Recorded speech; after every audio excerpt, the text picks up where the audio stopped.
Yo creo que probablemente el movimiento de pobladores como movimiento social de los más pobres de la ciudad es el que animó quizás los mayores procesos de democratización o de igualdad social a partir de los años 50 del siglo pasado, digamos. Todas estas poblaciones surgen en los años 60 como producto de operación sitio o de toma de sitio organizada por los pobladores. ¿Cuál es el resultado? Que en el fondo los pobladores modificaron su posición en la ciudad. Para decirlo rápido, ¿no? De callamperos o conventilleros, o sea, de habitantes de callampas o conventillos, se transformaron en ciudadanos con vivienda. Y con una casa sencilla, pero digna, que reunía los elementos más básicos. A mi juicio este es el gran logro del movimiento poblador. Y en este sentido, efectivamente, es un movimiento que contribuye a la democratización de la vida social y contribuye también a la mejora de la vida social de los más pobres y con menos recursos, y que son capaces de generar organización, asociaciones, solidaridad entre ellos y aprendizaje, ¿no? Porque hacer una toma es todo un proceso, ¿no? Tiene un componente conspirativo, hay que organizarse, elegir el sitio, en fin, esto lo hacen los dirigentes.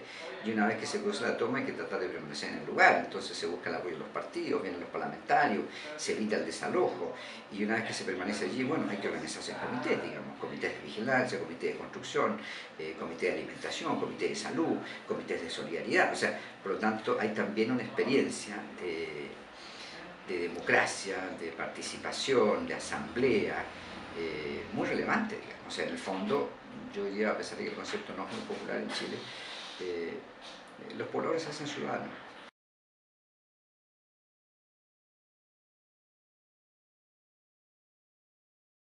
Yo diría que los pobladores no se constituyen como en el pasado en interlocutores activos con el Estado. O sea, tienen un rol social y político menor, digamos. ¿Y eso por qué? Yo diría por dos razones. Una, porque en general el movimiento poblacional se debilitó en los 80.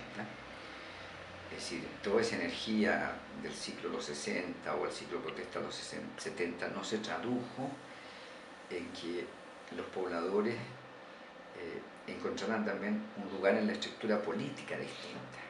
O sea, yo creo que aquí es clave la débil democratización de los municipios.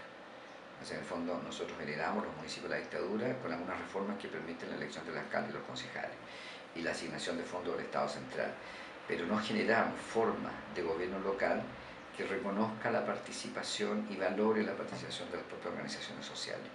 Entonces, en ese contexto el movimiento no tiene proyección política, no encuentra contraparte en el sistema político, que en el fondo heredamos una condición de dictadura de orientación neoliberal que justamente no tiene el propósito de producir una mayor interacción con la sociedad. Está pensada para que la política sea un ejercicio profesional separado de la sociedad. Entonces, los conflictos entre la sociedad y la política, por supuesto que se hacen más agudos. Es decir, este Estado es un Estado que tiene permanentemente dificultades para entenderse con la sociedad.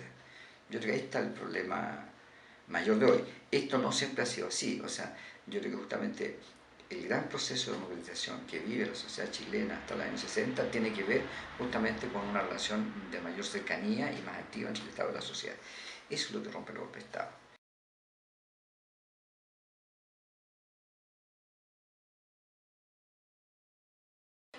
Yo creo que lo que ocurre es que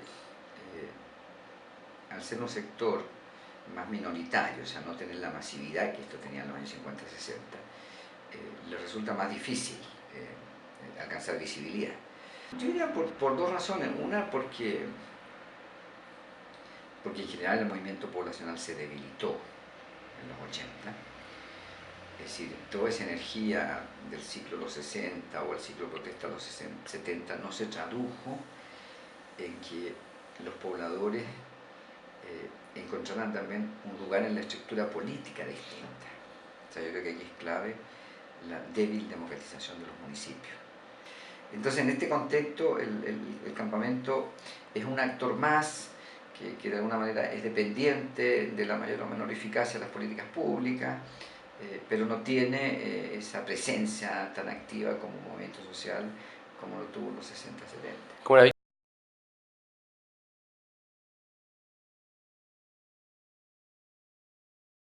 Primero es como que los dirigentes conversen con sus comunidades, las escuchen, y sobre todo quizás partan escuchando las memorias de los habitantes de sus barrios, digamos. Porque en la memoria popular chilena hay mucha sabiduría, hay muchas experiencias, aprendizaje, que es muy importante que un dirigente social tenga en cuenta, digamos, ¿no? O sea, la historia no empieza con el nuevo dirigente social, hay tradiciones, hay experiencias, hay saberes. En segundo lugar, yo creo que hay que creer en las propias capacidades de acción. O sea, el papel del dirigente no es simplemente organizar la demanda y transferirse la otra al partido, al Estado, en fin, no, el dirigente tiene que estar permanentemente en todo el proceso. Hay tareas que podrán hacer el Estado, pero hay tareas que puede hacer la propia comunidad. Y por lo tanto es importante que los dirigentes animen a esas comunidades. La fuerza de lo comunitario yo creo que es muy importante.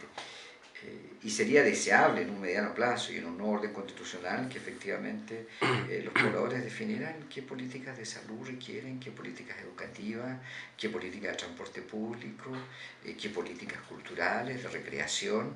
O sea, esos temas que son temas sociales debieran ser objeto de conversación y tal vez mañana, con una democracia más sólida, deberán ser temas en los cuales los propios pobladores tomen decisiones. Pero eso supone otro orden institucional, donde efectivamente las bases de la sociedad pueden decidir sobre su destino y pueden decidir sobre estos problemas. Bueno, pero es un camino más largo.